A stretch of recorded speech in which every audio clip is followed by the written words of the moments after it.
Panggil saja Mas, atau sayang juga boleh kok, canda Riko, dan sontak saja Lani tersedak salivanya sendiri. Ucapan Riko yang bernada gurauan itu justru membuat dia salah tingkah. Lani bahkan sudah lupa bagaimana caranya jatuh cinta pada seorang pria.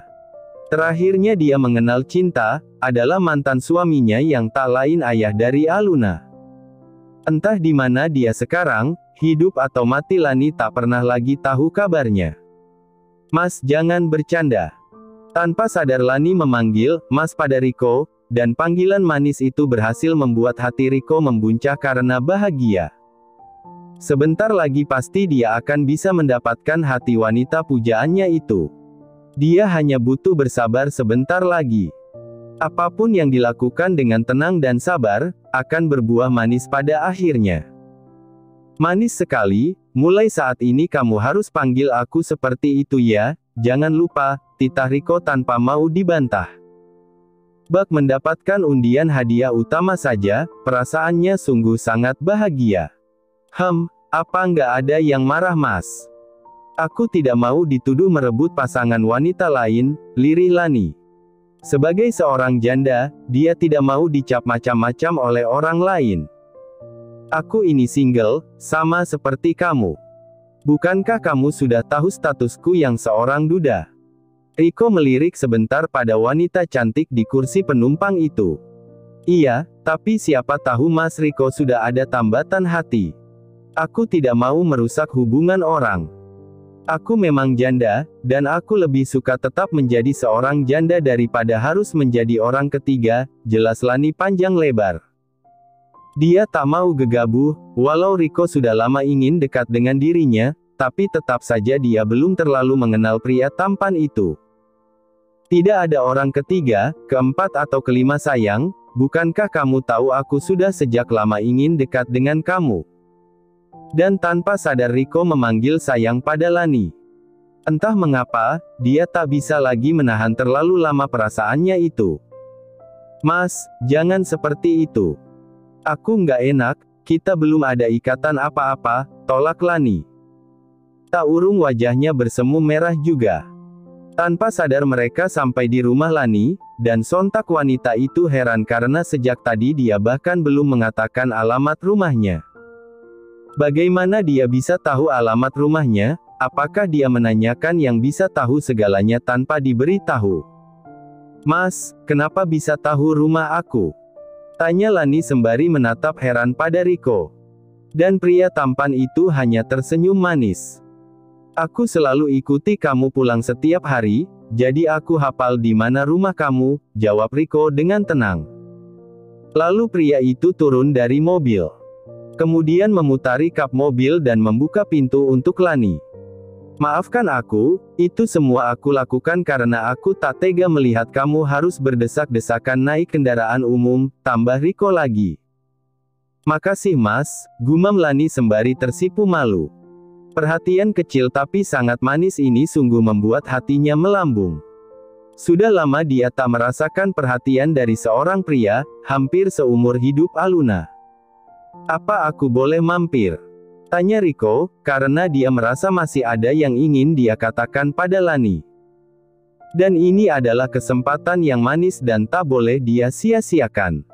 Riko harus mendapatkan jawaban malam ini juga. Tapi aku nggak bisa nyuruh Mas Riko masuk, putriku belum pulang. Aku nggak mau timbul fitnah, karena memasukkan pria ke rumahku. Lani meminta maaf lebih dulu, sebelum Riko salah paham. Jangan sampai Riko menilainya sebagai orang yang jahat, karena tidak menghormati tamunya.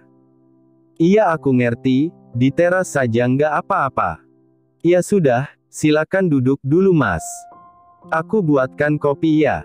Apa tidak merepotkan? Tanya Riko. Tidak, mau kopi hitam atau kopi susu Mas? Tanya Lani lagi. Dan otak Riko mulai berkelana entah kemana, tanpa sadar mata Riko kini berpusat pada dada Lani yang tertutup seragam pabriknya. Astaga, apa ini? Kenapa otakku jadi kotor begini? Apa ini efek aku terlalu lama menduda? Batin Riko, dan Lani tanpa sadar melindungi dadanya dengan kedua tangan yang dia lipat di depan dada. "Mas, jangan mesum," sergah Lani, dan wanita itu dengan segera membuka pintu rumah.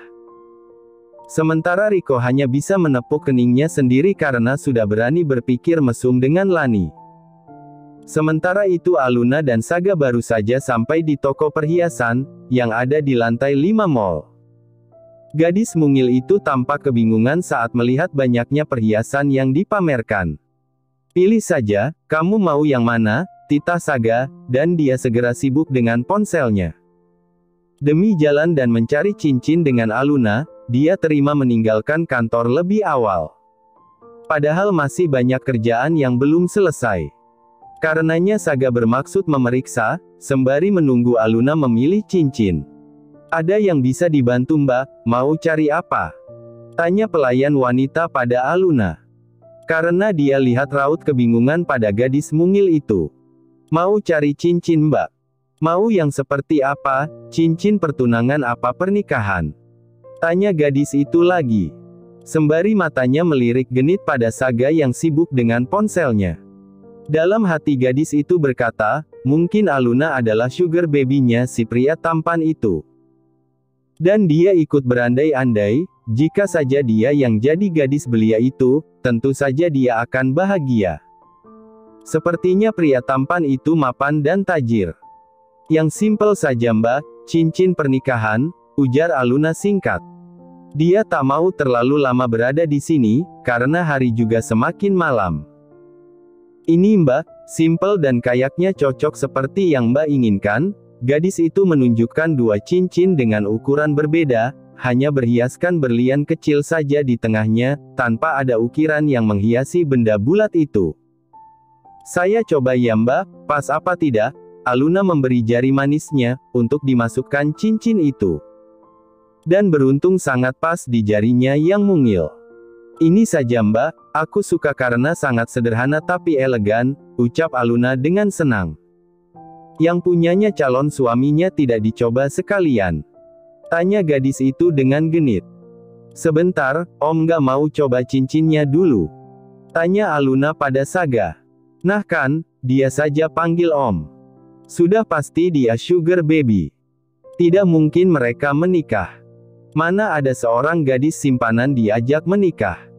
Batin gadis itu sembari tersenyum sinis. "Sudah langsung bungkus saja," titah Saga cuek, dia masih sibuk dengan ponselnya. "Nanti kalau kebesaran bagaimana?" tanya Aluna lagi. "Ya nanti ditukar kalau kebesaran," sahut Saga santai. Lalu dia mengeluarkan dompetnya, mengambil sebuah kartu kredit dan menyerahkan pada gadis pelayan itu. "Pakai kartu kredit saja Mbak," katanya dengan nada datar. Iya Mas." "Tunggu sebentar," sahut si gadis dengan salah tingkah. Padahal Saga saja tidak mau meliriknya sama sekali. Kenapa dia jadi malu? Aluna bukannya tidak tahu jika gadis itu terlihat sering mencuri pandang pada Saga, tapi dia tak ambil pusing. Terserah saja apa maunya, toh Saga sendiri tidak mengacuhkannya.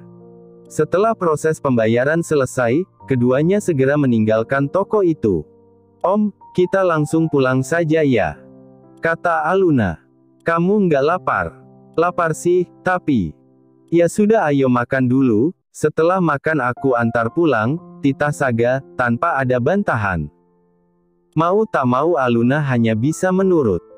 Untung saja dia tadi sudah minta izin pada sang mama, agar wanita yang melahirkannya itu tidak cemas. Saga memasukkan ponsel ke dalam dompet besar, yang dia bawa sejak tadi. "Mau makan apa?" tanya Saga, sambil mengamankan deretan restoran yang ada di lantai ini. Dari masakan cepat saji, sampai restoran Jepang ada di sini. "Aku mau makan jagonya ayam Om." "Hah, apa itu nah?" "KFC Om, masa nggak tahu sih?" Aluna mencibir. "Kamu pikir aku orang kurang kerjaan apa, hingga harus tahu urusan yang tidak penting seperti itu?" sinis Saga. "Makan yang lain saja, yang lebih sehat," tolaknya. Saga belum pernah makan di tempat makan cepat saji seperti itu. Dia adalah pria yang sangat menjaga pola makannya, tidak sembarang memakan sesuatu. Itu juga makanan sehat Om, mereka memasaknya dengan bersih dan higienis. Jangan sembarangan bicara, serga Aluna. Dia adalah gadis sederhana, tidak akan bisa memakan makanan luar negeri, lidahnya pasti merasa asing. Sekali tidak ya tetap tidak, jangan membantah. Kita ke restoran seafood saja, kamu bisa pilih makanan yang kamu suka, kata Saga tanpa mau peduli dengan penolakan dari gadis kecil itu. Dengan wajah cemberut, Aluna akhirnya mengikuti langkah kaki Saga yang memasuki restoran seafood. Tanpa disangka, di dalam tempat makan yang cukup ramai itu Saga melihat sesosok wanita, yang tengah duduk dengan mesra bersama seorang pria. Dan sialnya, wanita itu kebetulan melihatnya. Saga, ayo gabung di sini, teriak wanita yang tak lain adalah Rizka, mantan istrinya dulu. Saga tidak menyangka jika dia akan bertemu dengan wanita ular itu, setelah sekian lama tidak lagi mendengar kabarnya. Saga kira dia masih ada di luar negeri, bersama pasangannya. Siapa Om?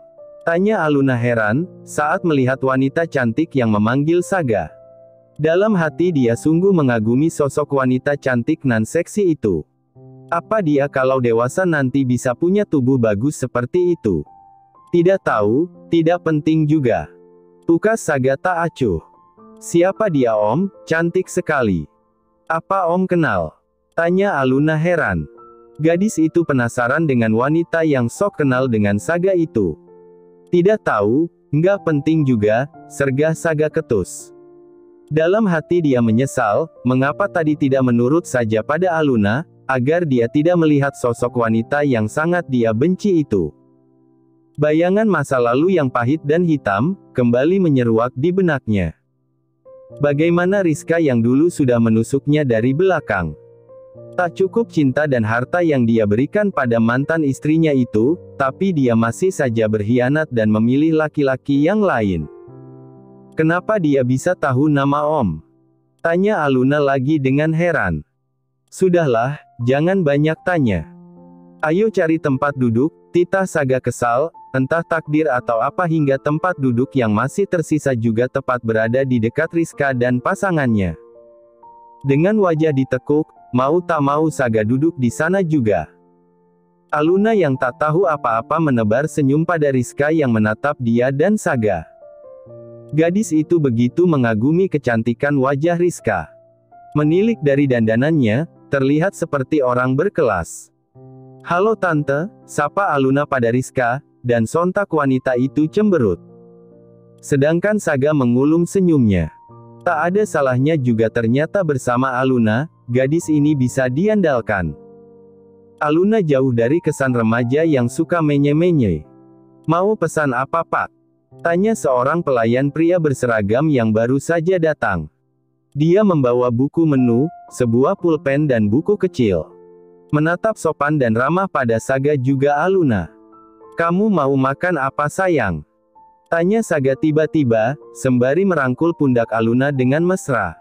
Karuan saja Aluna kaget, karena keintiman mereka. Gadis lugu itu bahkan sampai gemetar, karena ini adalah kedekatan pertama dia dengan seorang pria. Jantung Aluna berdebar kencang, bak genderang mau perang.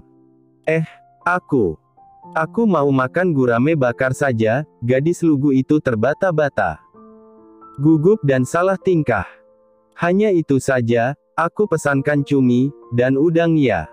Tambah Saga sembari tersenyum manis.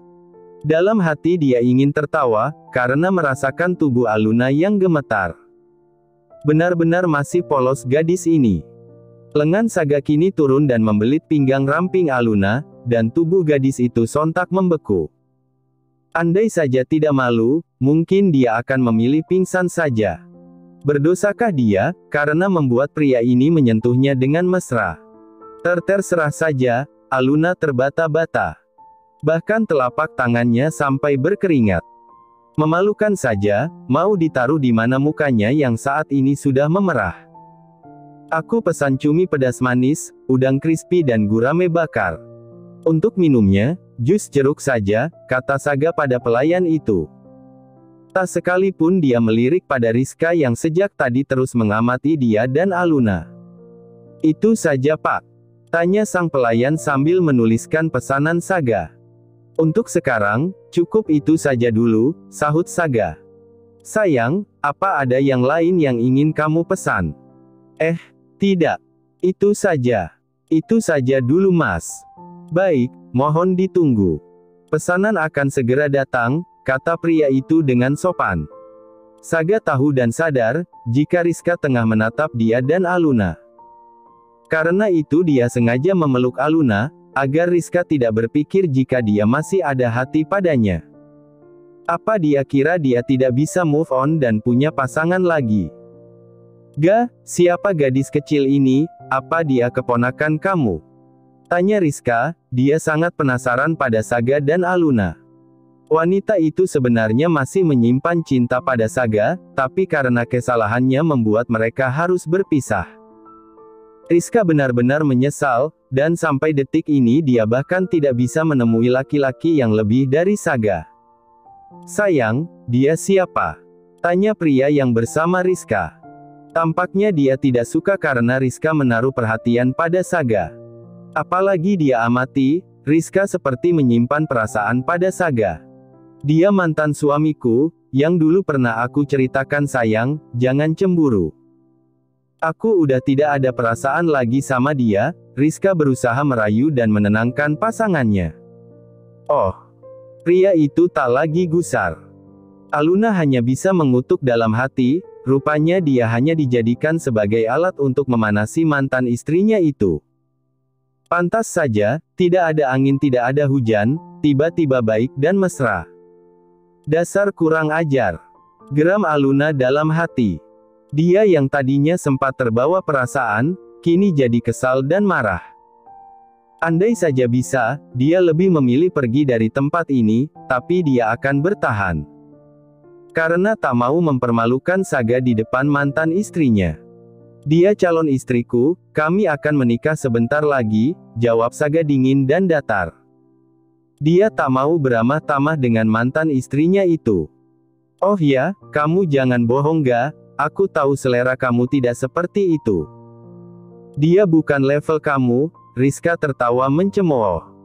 Dan hal itu membuat Aluna menahan rasa kesal di dalam hatinya. Dia tak sudi dijadikan ajang balas dendam Saga dan wanita itu. Tante sepertinya sangat kenal dan paham betul dengan calon suamiku ini, tapi perlu tante ingat ya. Setiap orang bisa berubah, begitu juga dengan Saga. Sekarang dia lebih suka pada gadis imut dan segar seperti aku ini tante. Dan yang pasti, aku ini tipe gadis yang setia dan tidak matre. Karena itu Saga sangat mencintai aku, tutur Aluna panjang lebar.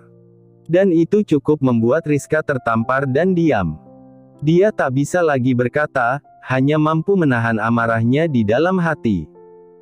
Saga cukup terkejut dengan jawaban menohok yang baru saja dilontarkan oleh Aluna. Gadis itu sungguh di luar dugaan, Saga yang mengira Aluna adalah sosok gadis remaja pada umumnya yang manja dan masih suka berhura-hura, dipatahkan olehnya detik ini juga. Dalam hati pria itu berterima kasih karena Aluna sudah menolong dia dari Rizka yang sok tahu dan masih ingin ikut campur dengan kehidupannya. Tante bukankah sudah ada pasangan, tidak elok jika masih ingin ikut campur urusan mantan. Saga saja udah tidak peduli lagi tante mau apa dan dengan siapa. Apa belum bisa move on? Sindiran telah kembali diberikan oleh Aluna. Kamu. Rizka sontak melotot, tangan sudah mengepal dan siap dia layangkan pada gadis itu. Rizka, sudah. Jangan buat masalah lagi. Diam. Bentak pria pasangan Rizka. Dan berhasil membuat Rizka mengurungkan niatnya. Saga kembali tersenyum tipis, mendengar ucapan yang sungguh sangat keren. Ternyata tidak ada salahnya, aku bawa gadis ingusan ini kemana-mana. Dia bisa melindungi aku dari ulat bulu yang bisa membuat gatal kulitku. Karena Rizka sudah tidak lagi berkomentar, Aluna memilih untuk diam. Dan saat pelayan datang membawa pesanan mereka, dia segera menyantap dengan cepat. Karena Aluna sudah tidak tahan lagi berada di sini. Sepanjang perjalanan, Aluna memilih untuk diam tanpa sepatah kata pun. Dia teramat kesal dan benci dengan sosok pria di sampingnya. Tak hanya kejam dalam berucap, ternyata Saga definisi jahat di dalam dan di luar. Aluna pikir, dia harus melapangkan dada mulai saat ini, sudah pasti akan makan hati jika hidup bersama pria itu. Tapi aku tidak akan bisa dikalahkan dan ditindas, tidak ada yang bisa membuat aku tertekan, akan aku buat dia yang akan bergantung padaku nantinya. Saga Wiryawan, kita akan lihat siapa yang akan menang nantinya. Batin Aluna penuh dengan ancaman. Kenapa kamu diam, Cil? Usik Saga, rupanya sangat tidak enak jika gadis itu diam tanpa sepatah kata pun. Saga lebih suka mendengar ucapan cerewet yang sudah menjadi ciri khasnya Aluna. Aluna diam, dia tak suka dengan panggilan yang terdengar melecehkannya itu. Karena itu dia diam dan berusaha untuk tak menghiraukan Saga. Apa telinga kamu bermasalah? Geram Saga. Kenapa diajak bicara orang tua hanya diam saja? Saga kesal karena Aluna bahkan mengabaikan dirinya. Oh, Anda merasa menjadi orang tua. Dan apakah kelakuan Anda pantas dilakukan oleh pria dewasa macam Anda? Kenapa memanggil aku Cil? Apa kamu kira mamaku memberikan nama tidak dengan doa dan harapan yang besar padaku? Kenapa dengan seenaknya kamu mengubahnya? Bentak Aluna, dia sudah tidak tahan lagi menghadapi Saga. Jika ingin dihargai orang lain, seharusnya Anda juga belajar menghargai orang lain. Jangan hanya ingin dimengerti tanpa mau mengerti. Saga menelan salivanya sendiri dengan kasar. Ucapan Aluna yang seperti petasan tanpa henti, membuat dia mati kutu. Aku masih bersikap sabar, walau Anda sudah mempermainkan dan mempermalukan aku di depan mantan istrimu. Sungguh tidak berkelas, mengorbankan perasaan orang demi kepuasan sendiri.